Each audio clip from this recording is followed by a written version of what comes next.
আজ first time বাড়িতে আমি ব্রেড পিৎজা বানাবো। তো সেটার জন্য তো আমি ব্রাউন ব্রেড নিয়েছিলাম। তো সবার ফার্স্ট আমি ব্রাউন ব্রেড নিয়ে আগে আমি নিচে একটা কামড় বসিয়ে খাচ্ছি। তারপর আমি একটা ক্যাপসিকাম নিয়ে নিয়েছি সবুজ সবুজ দেখে। ক্যাপসিকামটা বেশ সুন্দর লাগছিল আমার দেখতে।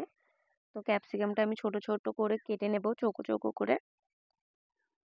ক্যাপসিকাম তো কাটা হয়ে গেছে প্রায়। তারপর আমি একটা টমেটোর অর্ধেকটা নিয়েছি, যেটা আমি চৌকো চৌকো করে কেটে নিচ্ছি। দেখতে পাচ্ছ আমার কাটা হয়ে গেছে। তারপরে এখানে পেঁয়াজও চৌকো চৌকো শেপের করে নিয়েছি। তারপরে আমি একটু বাটার নিয়ে সেটা আমি ফ্রাই প্যানে দিয়ে সবজিগুলো সতে করে নেব। তো সবার প্রথমে ক্যাপসিকামটা দিয়ে দিলাম। দেখো ক্যাপসিকামের পরে আমি পেঁয়াজ দিয়ে দিলাম। তারপর টমেটো দিয়ে আমি হালকা একটু নুন দিলাম যাতে একটু সেদ্ধ হয়ে যায়।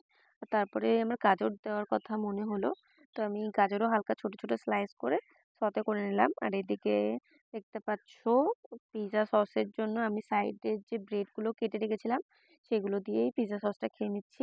এটাও অনেক আমার টেস্টি লাগে। তারপরে জিনিসগুলো সতে করা হয়ে গেলে ফ্রাইং প্যানে একটু বাটার দিয়ে পাউরুটিগুলো হালকা ছেঁকে নিলাম। দেখো আমি জানি না পাউরুটিগুলো থাকে কিনা, বাট আমার এটাই করতে ইচ্ছে হলো তাই এটাই করলাম যাতে একটু ক্রিস্পি ক্রিস্পি লাগে। তারপর আমি পিৎজা সসটা ওখানে দিয়ে দিলাম। আর পিৎজা সসের রেসিপিটা আমার চ্যানেলে অলরেডি ছাড়া রয়েছে, তোমরা চাইলে দেখতে পারো, আমি লিংক দিয়ে দেবো। তো পিৎজা সসটা আমি ব্রেডের উপরে লাগিয়ে নিলাম ভালো করে। তারপর উপরে সতে করা ভেজিটেবলগুলো দিয়ে দিলাম। আর এখানে আমি একটা চিজের কিউব নিয়েছি, দেখতে পাচ্ছ। এটা চিজের কিউবটা প্যাকেট থেকে ছাড়ানোর সময় এতটা স্যাটিসফ্যাকশন ফিল হচ্ছিল কি বলবো। তারপর আমি চিজ গ্রেটার দিয়ে চিজগুলো প্রতিটা পিৎজার উপরে দিয়ে দিলাম। আর আমি এখানে একটা চিজ কিউব দিয়ে 5টা ব্রেড পিৎজা বানিয়ে নিলাম,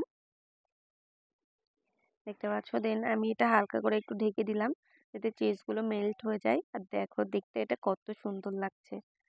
তারপর আমি সবটা নামিয়ে নিলাম। আর তারপরে আমি একটা ছুরি দিয়ে কেটে দিলাম এভাবে স্যান্ডউইচের আকারে। আর দেখো ওটা আমি ইচ্ছা করে এমন করে খাচ্ছিলাম। আর এটা সত্যিই খেতে বেশ ভালো লাগছিল। তো এটা খাওয়ার পরে আমার মনে হচ্ছিল ডমিনোজে গিয়ে